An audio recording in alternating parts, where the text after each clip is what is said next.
All right, Chris, we're back. Unfortunately, slow news day, nothing much happening in the world. It's not like there are protests on college campuses or anything like that. So not a lot going on. We'll find something to talk about, however. Um, this is episode 22 of the Bully Pulpit podcast. I'm Justin Schoenfelder, the founder and CEO of Fantasy Elect. I'm with Chris Matola. Chris, how would you describe yourself? I am a 40-year Republican media consultant who's done 14 U.S. senators, 8 governors, and 7 presidential. Wow, it sounds so much better than what I have to say. It's really not. If you've been on the ride with me, it's much less impressive than you would imagine. A lot of it just kind of, having a small brain and a thick neck. Okay. Well, listen, speaking of impressive, I have to share with you. So I went to DC, as you know, for the correspondence dinner events. I didn't go to the actual dinner, but there was like a viewing party, and then there were a couple of other events and dinners I went to. And in one, actually, I just have to say in general, I met so many young people that have very important jobs in Washington. And I feel like that's something that most people do not realize. So I met a wonderful woman in her 20s, works for a senator, is the chief spokesperson and head of communications for the senator in her 20s. I met another young woman who is 28 exactly and left working for the current vice president and is now a lobbyist after she worked on a campaign. She worked at the DOJ. She worked on the Senate Commerce Committee, and then finally for the vice president before taking a lobbying gig at 28. And I was thinking to myself, how many times have I been arrested by 28? It was like the drastic differences between my life and theirs. And I was just overwhelmed at how thoughtful and kind of impressive they were. And it contrasts, maybe not, with the depiction of their age group with the campus protests and everything else. And it was just a very stark thing. I don't know. I'm throwing that out there. I don't know if that's been your experience. I'm sure you've worked with people even now. I can tell you there is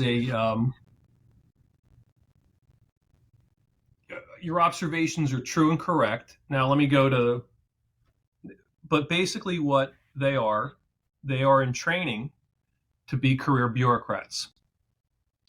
And there was a very famous Russian World War II or post World War II Politburo saying about the people in high up in the Communist Party in the Soviet Union who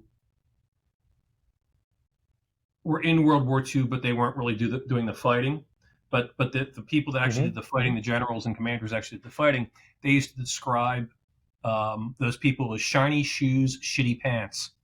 And I think I know why it was called that.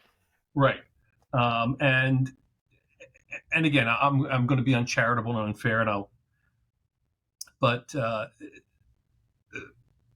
there is a certain class of people in Washington, D.C. who are incredibly polished, who come off as incredibly sophisticated and in the know. And they are absolute intellectual bumpkins. They are good at giving you the word salad, and you become a lobbyist because, not with a lot of exceptions, you become working as a staff lobby. You start a lobbying firm if you're smart. If you are a staff person, you are hired because the contacts on your iPhone are really good. Mm-hmm. And if you're working in telecom, you can find somebody in the DOJ that works on telecom, and it makes you really valuable. Right. And there's something about the revolving door between lobbyists and people that work in the government, which is a whole other podcast.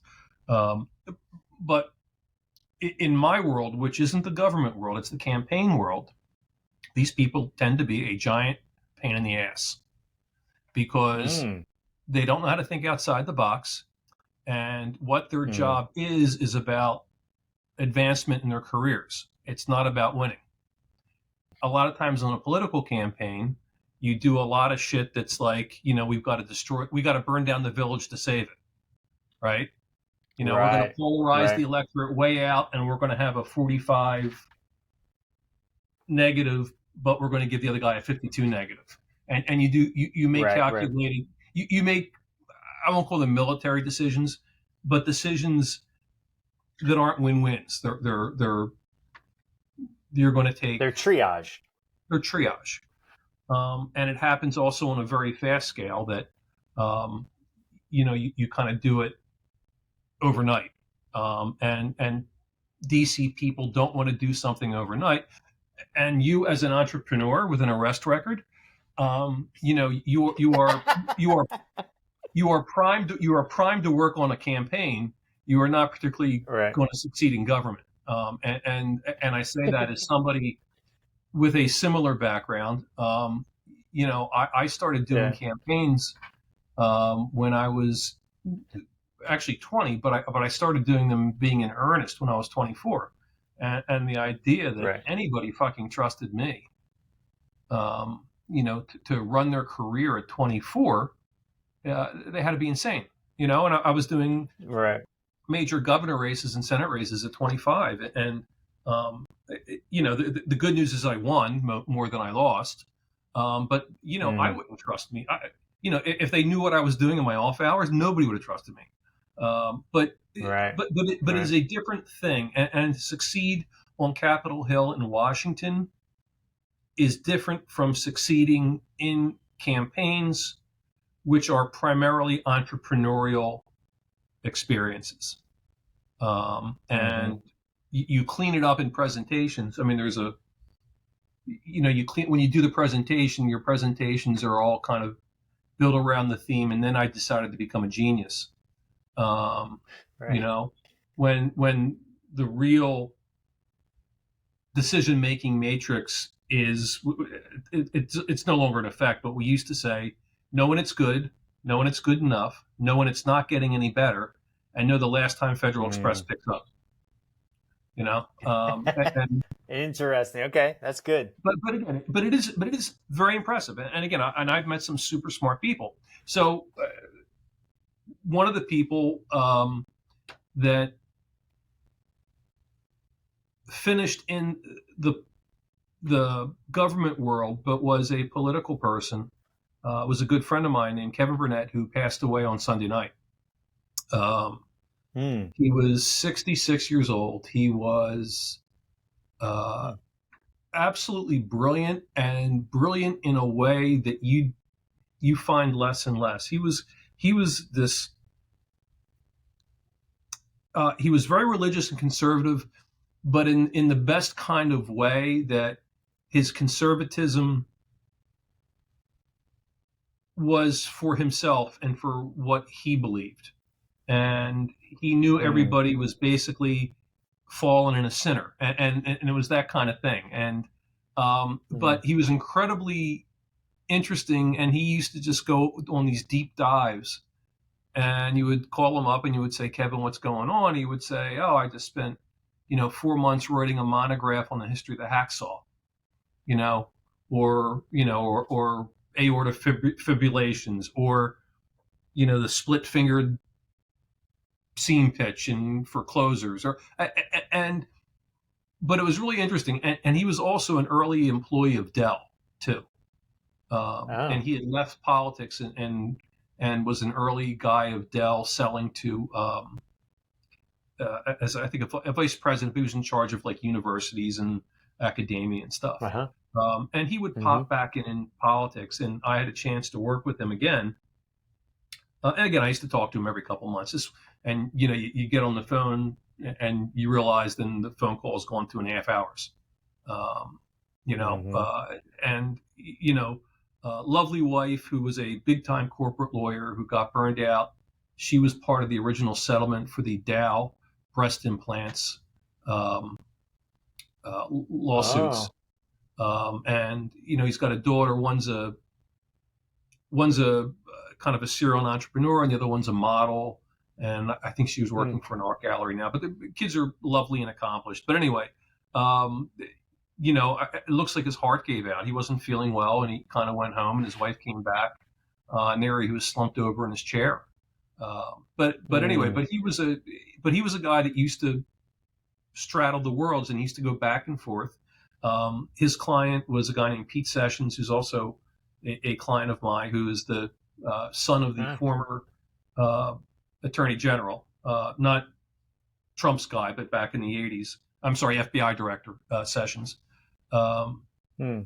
and But a lot of what he would do would be to train young staffers to think entrepreneurially and to think Right. about campaigns, and so that the office wouldn't become a bureaucracy, but it would be a Hmm. very aggressive problem solving entity. And that's what he I was like doing. that. That's interesting. Yeah, and that was kind of his passion, was to do those kind of things.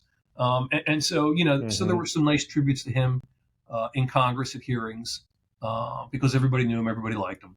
But again, it's a Hmm. great loss. I mean, it's a loss for my peer generation. Um, Yeah. but more importantly, it is like he's the opposite of the person you would meet at one of those events, and frankly, the opposite of a person you would meet on a campaign. Hmm. Because he was a sophisticate. He had this Hmm. very deep Texas accent, and he was like well, maybe 6'5" or so. Wow. And but he had this drawl, and he loved people, and he'd be like, "You like barbecue?" And I'm like, "Sure." And he would, rural Texas, and you would drive 40 minutes for a place, and damn if it wasn't fine barbecue. But Right. anyway, so Right. so anyway, I'm grieving a little bit today. I think maybe for myself a little bit too. Yeah. But it's a loss to the Mm. body politic. Yeah, no, I can imagine that. I mean, it sounds like a really interesting and incredible person. I think you also hit on something that is just incredibly rare. So to lose someone like that, that is sophisticated and thoughtful without being pompous or being elitist. It's like someone who is an elite person without being elitist. You know what I mean by that? Like someone who Yeah. just is comfortable talking to a president as talking to your neighbor in rural Texas or wherever, right? Like that ability, those types of people are, I think, it's just an incredibly rare thing, but when you come across it, it is incredibly powerful. Like that person is an attractive spirit. You know what I mean? Yeah, and spirit is the right word. I think it was Christopher Hitchens described what you're talking about is, I think he called it elevator of the mind, that you could go up or Mm. down floors and always be in Yeah. service, but you could go down floors without condescension. Um, Right. Right. the And meet main people where floor, they are, whether they're up here or right, down right. here. You just And meet people where they are. yeah, and he used to call that an elevator intellect, which he said was really appealing because, Ah. I mean, frankly, again, Kevin was a fabulous guy, and you would be at these tiny barbecue places that were built out of a gas station in the middle of nowhere, and he would say that was delicious. He goes, "Pitmaster around?" And I'm like, "Well, I think he's out back." I talked to, and we would go back, and you would spend 45 minutes, talking about, a combination of hardwoods that he was using and his background and where he came Uh, from, and it was this really, and it's a really rare, and unlike myself, um, he was never impatient, and uh, he let people in their own good time tell him stuff, mm. and he was super inquisitive, but he cocooned them in a comfort zone. So anyway. Well, he sounds like an incredible friend, and we, Yeah, I share your loss thank with you. you, and I imagine, are you going to be traveling for any kind of services for him, or? It's unannounced yet what they're doing. Um, they haven't Okay, announced it okay, yet, all but right. probably. Well, I certainly, think I will, unless it's a yeah, private family and thing. yeah, yeah. That's a real, I know that's a real gut punch. So, yeah, hopefully there's a way to be able to honor the life of, of your friend. Yeah, So, yeah. But um, life goes on, and he would, you know. But yeah, I wonder what he would say about the people that that I met that I was, I think, I think what I was, I think maybe more of what I saw there as well. I mean, I certainly agree with you. Even within the hiring people for the company space, I have gotten to the point where I can discern whether or not someone can only operate for like a within a Fortune 500 company where like they have an Mhm. unlimited budget and they can just blow money to solve problems, Right. or if they are an entrepreneurial startup level that they can operate in where you don't solve the problem with the money, you figure out how to solve the problem, and then we use money to accelerate that solution, but you can't solve problems with money at this Yes. level, right? And that's a little bit of kind of the same as the bureaucratic versus entrepreneurial. I think it takes both kinds. Like if you do become a Fortune 500 company, you don't want everybody to be operating entrepreneurially. It's not efficient at that level, right? Um, but you do want a balance of that even within all organizations, I think. Uh, so I think kind of what I noticed was just maybe because I've been in startup space so much, I was just impressed with kind of people operating at that kind of bureaucratic level or that kind of experiential level that had been in multiple different positions. And I thought, man, you're so young. That's a Yeah. lot. Um, yeah, it was. So anyway, to the point, I think it was. It actually leads us into the protest because so much has been happening. One of the things I talked about in DC, and full disclosure, there were people from DNC or RNC there, Hmm. and I actually had some conversations about Biden because it was during the correspondence dinner, and I said like I think this is it, to me it feels like everything I saw about 1968. I think that there is a growing base young person, and I don't even know if that matters as far as the vote tallies go, because generally these people might not be voters anyway based on their age. I think it matters more for perception in the public eye. And now you have, I guess was it last night, the Israeli counter protesters or the Israel supportive counter protesters and the Hamas or Palestinian Hmm. supportive protesters were fighting at on UCLA's campus with like brilliantly kind of fireworks. I thought, oh, that was an interesting use of fireworks. Um, and I used to say to people, you know what I like about the US? You can have Palestinians and Israelis, Pakistanis and Indians. We live together in peace in the US. And I think that's still true. But it was so funny that happened last night because now I'm like, this is devolving. It's losing everyone is behind the eight ball. All of the adults in the room are behind the eight ball on this. And they don't know what to do. And it feels like 68 all over again. I think we're going to see the same thing at the DNC convention. I think it's going to be a very interesting summer. Um, Yeah. what, and I'll just add one more thing before I throw it to you. I saw on Twitter a few minutes ago that the Biden administration is considering resettlement for Gazan refugees right now as part of a package. And I thought, okay, I mean, people already don't like the border. Now they see these kids, and it looks like a war zone on college campuses. Now you're saying you're going to import people, and they're screaming like their support for Hamas, and it just seems like more political like mistakes. Maybe you have a different take. There was Hunter S. Thompson in Fear and Loathing on the Campaign Trail, which is, if you've never read it, or if anybody listening has never read it, I urge you to pick it up. It's a quick read. It's hysterical. And it remains true. It gets the center of politics and being in a campaign better than anything else. But in the book, Thompson said anybody who came up with that idea should be involuntarily pushed down an elevator shaft. And so, like, whoever, I understand when you have policy decisions, you throw a lot of things on the table. And Palestinian refugee resettlement would certainly be something, because of the problem and the issues. Whoever leaked that out to the press to be pushed down an elevator shaft.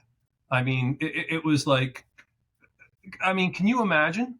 I mean, it would be like, were they going to resettle? I'm forgetting all the particular things.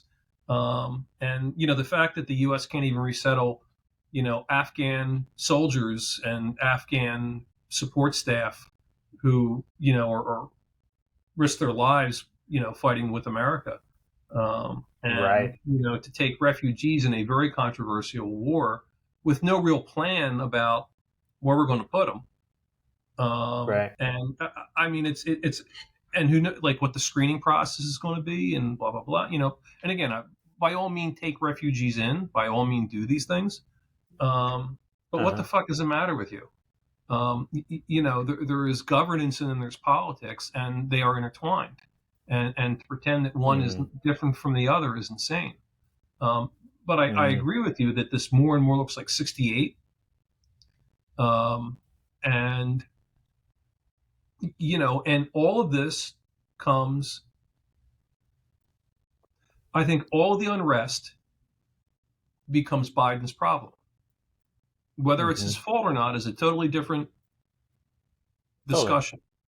But if shit's going south and you turn on the TV and, I mean, last night on UCLA, I mean, the joke was, somebody said the Maccabees are back. But it's horrible because somebody's going to get hurt. Somebody's going to get killed. That's where this ends up.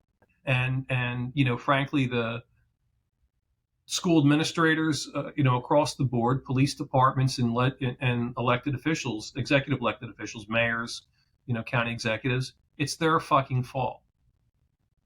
Because they let this get too far. They were, they did not have robust or coherent free speech policies. And, this is the result. And there are lines, and you say, okay, you can go to this line, but you can't cross that line. And if you enforce that rapidly and meaningfully, you don't have these problems. But the idea that we're going to have a deadline and negotiate, no, well, it's not a real deadline. I mean, and I think that what a lot of people see, there is a certain amount of distastefulness at what I'll call the Hamas clampers. That they are not so much in UCLA, but especially in the East Coast, kids from wealthy, privileged schools, cosplaying revolutionaries. And there was a very funny bit on Twitter where there was a woman whose PhD is in Marxist poetry or some kind of insane thing like that, wanted to make sure they could get food deliveries in. I watched that interview. Yeah. And it was just like, we're for the revolution, but with Lunchables. I mean, it's really, and regardless of what side of any of this is on, I don't know anybody that didn't see that and went, fuck her and fuck them. Yeah, I mean, politically, to be honest with you, yeah.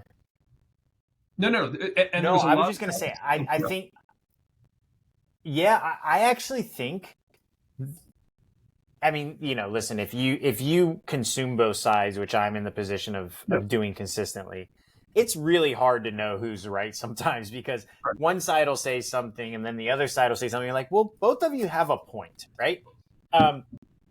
But here's what I would say is there were some points that were made, like, listen, the protests were happening. No police went in. I mean, except for at UT, where Texas just isn't going to put up with it. But like Columbia, they didn't send the police in until they broke into a building. They took the building, they barricaded the building, and somebody wrote, like, because somebody said this is fascist, and the guy responded and said, would you say the same thing if it was the Proud Boys?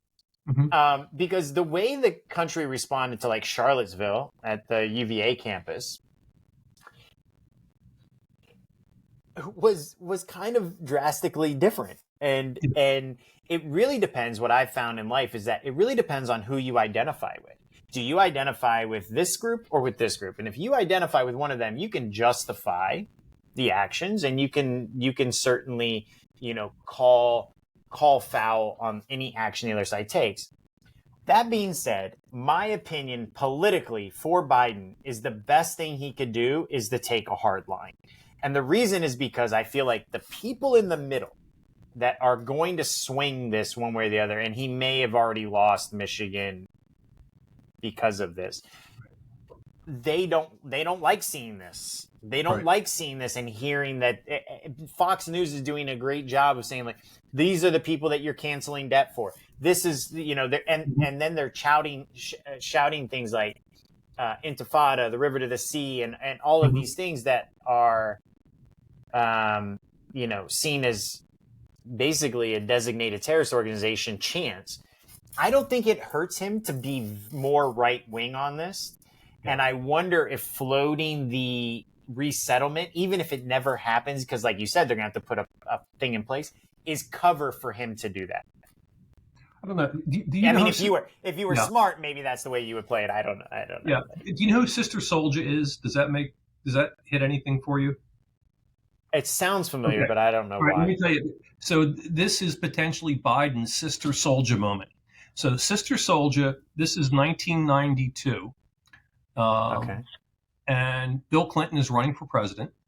And there is a female rapper called Sister Souljah, who I forget what the lyrics were, but they were kind of really like, it wasn't fuck the police. It was like kill the police and burn what. It was stuff that was really egregious and misanthropic. And Clinton went to a African-American event, and he lit her the fuck up and destroyed her.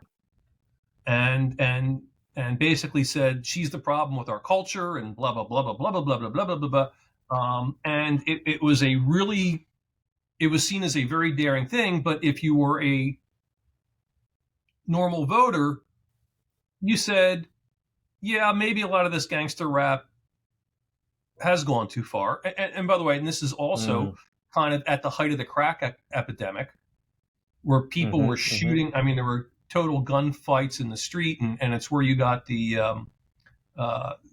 which he's criticized for now, but the criminal reform acts of the mid '90s that were widely supported by everybody. I mean, it's revisionist history to say they weren't. But it was his moment where it became very difficult to make him, which is kind of Republican orthodoxy, to make him a left-wing kook or make him a radical or want to make him, because you couldn't, because he was attacking a black woman, a rapper, and doing it at an African-American forum.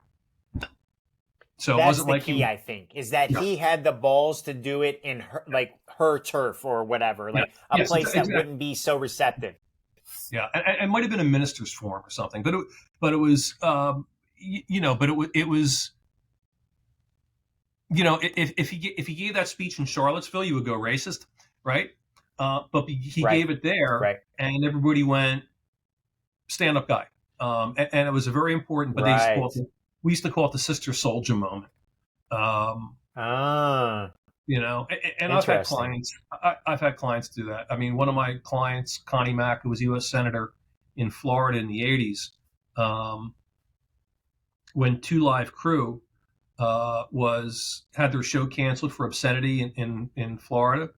One of the Okay. big sea changes of opinion happened when my client, a guy named Connie Mack, who was grandfather was the Connie Mack baseball owner, went on TV and put out a statement about that, free speech is, tolerating stuff that you find repulsive.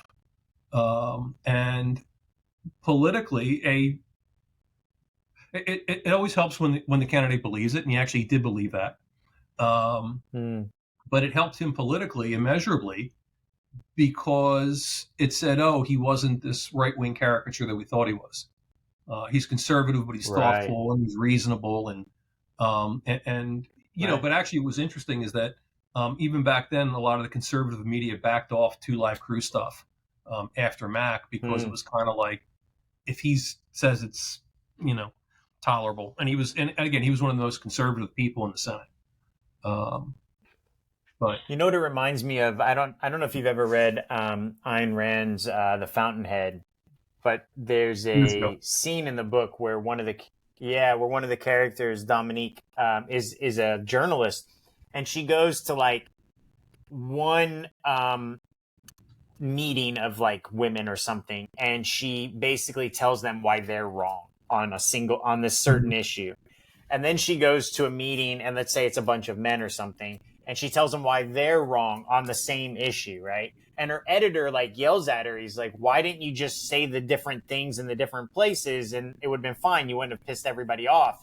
And she was like, yeah, but those were the groups they needed to hear that message. Like, if I had just pandered to them, they wouldn't have gotten the message. So that's the first thing that popped in my mind, was like having the courage to say the hard thing to the group, or within the group, that it's not the comfortable place to say it, but it needs to be said, right? So voters like that and respect that, because it means you have some balls. And even if you don't like a particular decision, what that means is that I trust this person will make the right decision on a hard issue in my favor. Right. That's kind of how people perceive it. And kind of the two classic examples are Democratic politicians in the 60s and 70s and 80s that were opposed to the death penalty. And while voters were overwhelmingly in favor of the death penalty, Mario Cuomo is a good example. And he would get a pass on that issue because he would say it's a matter of conscience, it's a matter of faith.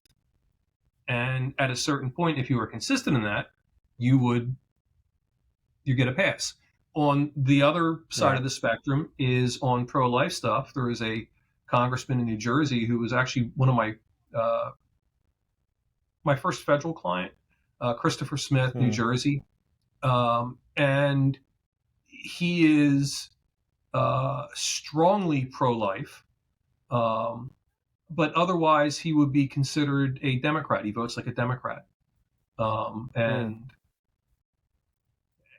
And so, but voters give him a pass in an overwhelmingly pro-choice district because he says the life issue is something I come to honestly and by my faith, and I'm not changing it. I'll help other things around that. I'm not going to be an ideologue about it, but I am resolute on that. And voters kind of respect that, even if they don't agree with it. I wonder also what your take on this would be. I don't know if this is the case, but I wonder if there's also a deeper level of connection with your electorate in some way. So, for instance, like let's say Cuomo, he says he's against the death penalty for personal religious reasons. If the people that are going to vote for him at that time are also deeply faithful people, they share a common faith, they can recognize where that's coming from, even if they disagree. There is a commonality there where they're like, oh, well, he's that version of our group. So it's not really that he's that far off the deep end, right? Exactly. Yeah. But, so if you root it, and it sounds like for both of them that it was honestly rooted in who they were. But even if it wasn't necessarily, you could be more tactical about it and root it in some other deeper commonality between you and your electorate. I mean, exactly, if you're 100%. being fake about it, it might still come And that's across. and that's where it works. And I think that there is a subtext here, a larger subtext of class and privilege. Is that the campuses? I mean, most people in this country do not attend college. That is a privilege. If you are Latino or African American, you are not attending college at the level that white people are. And I think that there is a cultural populist thing in this. Is that, when I went to college at Temple University in Philadelphia, it was a commuter college, and we were all, for the 90% of it was or 80% of it was a commuter working class college, and with affordable tuition, and you took the public trans, to the thing, and you did it. And some of the people that were universally loathed were the campus, Young Socialist League and the Communist Revolutionary Party, because inevitably these fucking kids came from the suburbs, and they would be handing out literature in their parkas with their ski tickets still dangling there. And none of us were going, forget the skiing was expensive back then, but it was literally like the tell. It was like literally like they had a fake mustache on. And I think people see that now, is that, these people are arguing and, cosplaying with no real skin in the game. And I think that, there have been a lot of Palestinian, commentators who are essentially saying this is kind of almost stolen valor, that there is, genuine suffering in Gaza and starvation. And, you guys are complaining about, we paid for your school, the school meal ticket, like, you can't get Uber Eats in, I mean, and again, and I think that really turns people off, because they see that privilege, for sure, which is another reason, by the way, for Biden to come down on it. And again, I mean, I would be finding these kids and finding these spokespeople and finding out if they get their student loan. For sure. Because all you need is one of them. All you need is one of them. Yeah. And they're going to become the poster child for fuck them. Right. Hate to be that one. Right. It's funny. It's funny they talk about like making the hard decision. I was not going to bring this up, but when you said it, it triggered my brain. Okay, so apparently Chrissy Nome is willing to make hard decisions. I posted on Twitter, I guess yesterday, maybe the day before, that I think she thought she found a path onto the ticket. Yeah. But actually she found the psychopath, and nobody liked it. And I don't know. I mean, I can't imagine her career not being over at this point, because I actually probably think that within South Dakota, she isn't seen as that crazy for what she did. Yeah. And I don't know. Maybe the dog was dangerous. I have no idea. The goat was a pain in the ass apparently as well. I have no idea. But I would say that to anyone who isn't in South Dakota, and I would say probably even a majority of South Dakotans at this point, she went too far. Like, just talking about it was too far. Sometimes you do the job that nobody else will do, but you don't talk about it. And she seemed to just brag about it. Is she done? Yeah. No, I think she is fucking cooked like fried chicken. I think she's as done as the goat. But I think the reason she's done, I mean, the fact that it was a relatively young dog and she fucking shot it. I have a question: is that story even true? Because it sounds like I have something on that as well, by the way. I have something on that as well. Okay. But clearly her and whatever lunatic is advising her thought, as you said, was a really good way. I'm going to jump the line and be in the ticket because Trump will Totally. like that. And it's like that kind of sociopathic kind of like calculation. I mean, holy shit. I mean, Totally. and again, I mean, it was a wild pig. It was, and again, I mean, I get Right. it, the animal thing. I mean, Kim Reynolds, who's the governor of Iowa, Iowa. was a hog farmer. That's what her family farm was. And she did a really funny spot in the primary to kind of pop out of the crowd. That basically she was talking about, politicians and stuff. And she says, I know a lot about castrating pigs. I mean, pretty funny. But it's a Right. farm, it's a business, it's that, and it's a funny line, as opposed to I took Rover and I fucking shot him because I couldn't control him. I mean, Yeah. and people, I mean, the comedian Dennis Leary used to have this bit about PETA and loving animals, and and it's just like, you would die for your dog, you would do anything for your dog or cat, but you're a cow, you're a hamburger, get in a truck, Yeah. it's Right. right. Right. And I I'll think tell you what I think. yeah, I'd love to hear it. Yeah. You tell me what you think about her fake story. I think it is even worse for her. I think it makes her more sociopathic. It is that in listening to the story, she talked about how the dog got out and went and like killed all of the chickens as well. But the way the story's told is that she's there talking to the neighbor and the dog gets out and it's like a massacre, right? My sense, just having had dogs and having one that was a crazy dog as well, is that she expanded that story to make the dog seem worse, to justify her more. And I actually think she killed that dog for nothing more than being a nuisance, like not being trainable or just being a pain in the ass, just like she did the goat, basically. And she was trying to like elaborate. Maybe the dog did at one time get in and kill a chicken or something, who knows? But I think the way she told that story, it was a massacre. It went from chicken to chicken. It was crunching and then would go there. I think that is an exaggeration to make her seem less horrible. So I think she's even more horrible is probably the truth. And I think what's really kind of, it's a story meant to play, I think, to Trump or to DC political people. But if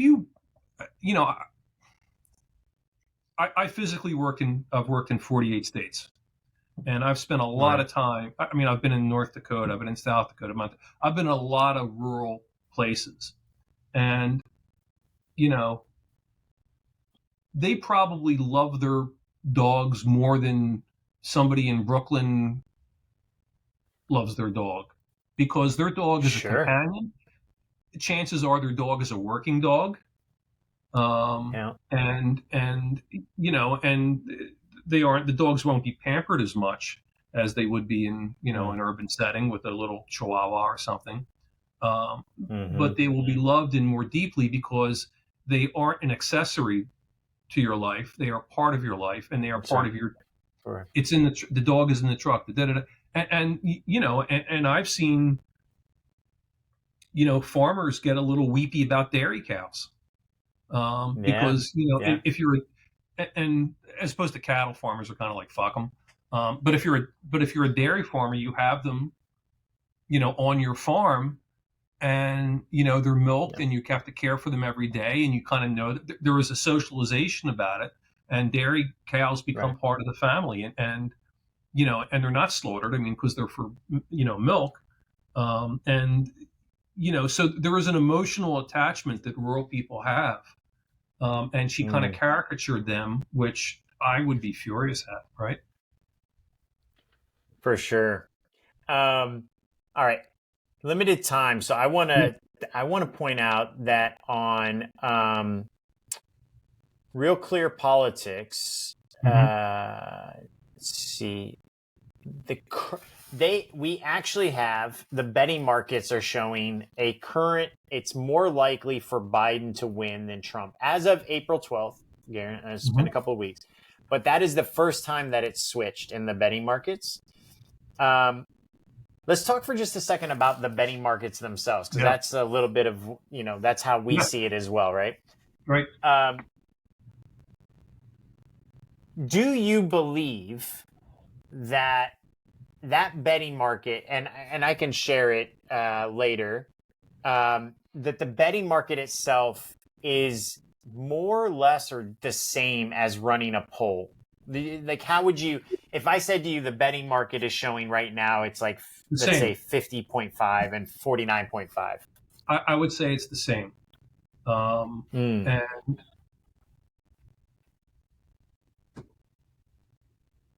you get to the same result, but it is basically the same, because what a betting market is, like a poll, it is a snapshot in time. And a betting market won't have the underlying data that a poll will give you. I mean, in the history of politics, whenever you take a poll, the first thing everybody wants to know is who's ahead, who's going to win. That's what you want to do.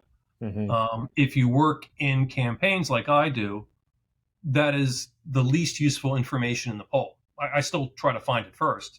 But, usually the good information is buried on page, 457, which that will show you how to win the campaign, because even though you're down by 30, there's a giant cell where if you ask people, would you be more or less likely to vote for this woman if she shot her dog? They overwhelmingly go against you, and it tells you that I'm going to do a campaign ad about the psycho who shot her dog. As opposed to her position on tax policy or something. So that's where. Right. But having said that, is that I think the top line, the takeaway from the poll, the takeaway from the betting market thing, I think it is just like a poll, and I think it's frankly reflective of current thinking. Yeah. All right. I want to also add before we, because we talked about Kristi Noem, I don't want to just bash her. Have you seen the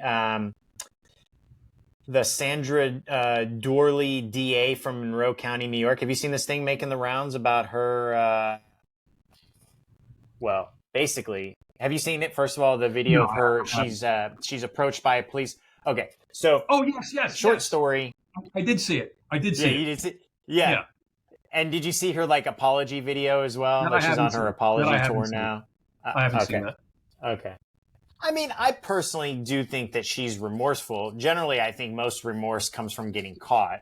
So whatever. But what I found astonishing is that in the body cam footage, not only, if you watch it closely, she says, "Oh, I didn't know you were pulling me over." Then later she says, "I was on my phone. I called the chief's name, whatever it is, because you were behind me trying to pull me over." So she admitted that he was trying to pull her over. So the big issue is not that she was going 55 in a 35. She got a ticket, whatever, pay a fine.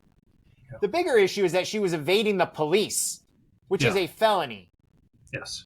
And I don't see how she could stay in office and not be charged with that felony for admitting that she committed. She comes right out and says it. Yeah. And if you end up asking the chief under threat of perjury, he's going to have to say, "Yes, she called me and wanted me to tell the officer not to stop her." Right. The traffic stop has already been initiated, so now that's abuse of power. Whatever. My whole question for you is, so interestingly, by the way, I guess she started as a Democrat in 2012, switched to a Republican in 2015, and has been the DA since 2012. I guess maybe there was a demographic shift in her area. I don't know. Do you think she will survive this? I don't know enough about her county. But it is really difficult. I mean, and it being New York, chances are, even if it is a Trump county, it's not going to be overwhelming Trump county. So no, because it Mm. goes to privilege. You know, I mean, Mm-hmm. everybody has gotten a speeding ticket. Everybody normal's gotten a speeding ticket once in their life. Everybody's been pulled over. Um, Totally. and and you kind of go, I'm sorry. And by the way, chances are, if the cop had pulled her over, as long as she wasn't drunk or something, and gave him the license, he would recognize it was the DA, and he would say, it's a 35 zone. You're going 60. You really got to slow down. So I'm just going to give you a warning. Right. I would Right. betting markets. I would put serious dough on that. Right. For Uh, sure. For sure. For um, sure. but I think it speaks to her privilege, and that's what and that's what voters are going to be pissed off about. And if you tie that to another scandal, or if you tie that to some other imbecility in their office or a case they blew, you can do a very Right. effective spot that says, whatever her name is, like no laws for her, strict laws for you. Or I mean, or Totally. Totally. you can do one of those things. But yeah, but I mean, it take the fall. I mean, because so Yeah. I had a client. Gordon Smith, who was a U.S. senator in Oregon, and if you were drawing the picture of the U.S. senator from Oregon and trying to cast it, it would look like Gordon Smith. He was tall, he was incredibly Okay. handsome, he had beautiful hair, and he dressed well. Yeah.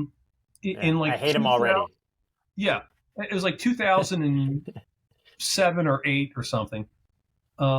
He gets pulled out of a TSA line, misses his flight, because of suspicious activity, and Hmm. who the fuck knows? And it's like, and he hands over his ID, and his ID is United States Senator, and forgetting that you wouldn't know getting on a flight to Oregon that this is your United States Senator. Like, forget that for a minute. Yeah. Yeah. And apparently they kept him for 2.5 hours in a room, and it was really unpleasant. And, and he joked about it later. But also he sits on committees, and he was just like, you can't have this happen to people, that you can't pull people out of line. Don't tell them why. Sit them in a room. Don't tell them Right. why. There Right. was a due process thing. So we kind of helped reform that. But it was that kind of thing. If he had gone, I'm a U.S. senator, you can't do this for me, it would have hurt him politically. As opposed to when he For tells the sure. story, when he told the story on the campaign trail, it was very funny, and it really made him relatable. Totally. Yeah. Yeah. Absolutely. I think I don't know. We'll see. I mean, there was a Republican, I think he might have been the county chair or something. If you read some of the articles, Mm-hmm. he said she's not going anywhere. So they might protect her. I don't know.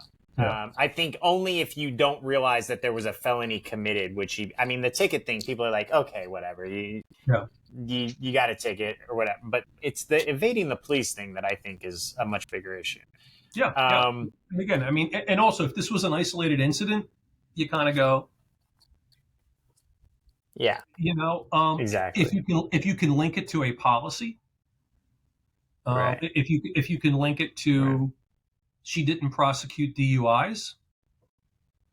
I mean, right.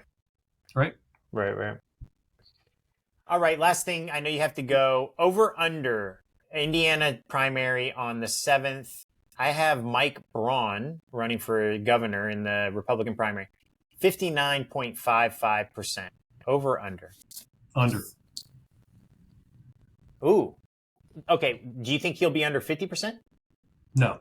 I think he'll be over 50, but I think he'll be under 59. Okay. It's a very crowded field. What are there, like 8 people running for the Indiana governor in the Indiana governor? By the way, field. under 50 would be a really interesting bet. It would be a bet I would probably take. I think he finishes low 50s. But if he snuck into the high 40s, it wouldn't surprise me. Shit, we gave a very generous line in that contest, and I gotta say, we were just running the numbers, and it looked like he could. Some things were moving in his direction, but we'll see. All right, That's a great episode. I want to, in honor of your friend Kevin Burnett, let's give a shout out to him one more time. And All right. I'll see you in a week, Chris. All right, brother. I'll talk to you soon. Have a good one. All right, bye.